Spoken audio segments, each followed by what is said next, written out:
রাজধানীর অনেক পাম্পে আধা ঘন্টার মধ্যে মিলছে তেল, কমছে দীর্ঘ লাইন। প্রান্তিক অঞ্চলে লোডশেডিং এ ব্যাহত বিদ্যুৎ নির্ভর ব্যবসা। কালবৈশাখী সহ টানা বৃষ্টির আভাস আবহাওয়া অফিসের।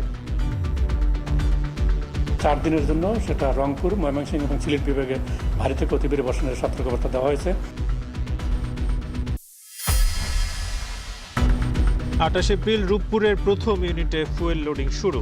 আগস্টে জাতীয় গ্রিডে যুক্ত হবে 300 মেগাওয়াট বিদ্যুৎ। উদ্বোধন করবেন প্রধানমন্ত্রী।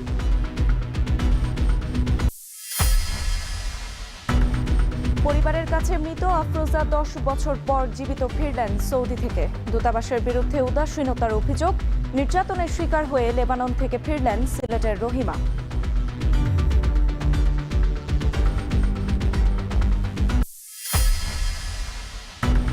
ফ্লোরিডায় 2 বাংলাদেশি হত্যায় অভিযুক্ত হিশামের বাড়ি থেকে বৃষ্টির ডিএনএ উদ্ধার।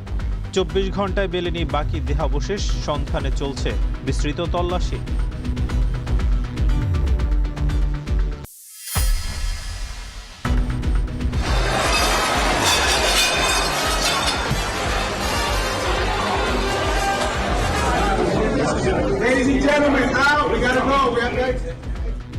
এবং মার্কিন প্রেসিডেন্টের নৈশভোজে হামলাকারীর সঙ্গে সিক্রেট এজেন্টদের গুলি বিনিময়। মাত্র 40 ফিট দূরেই ছিলেন ট্রাম্প।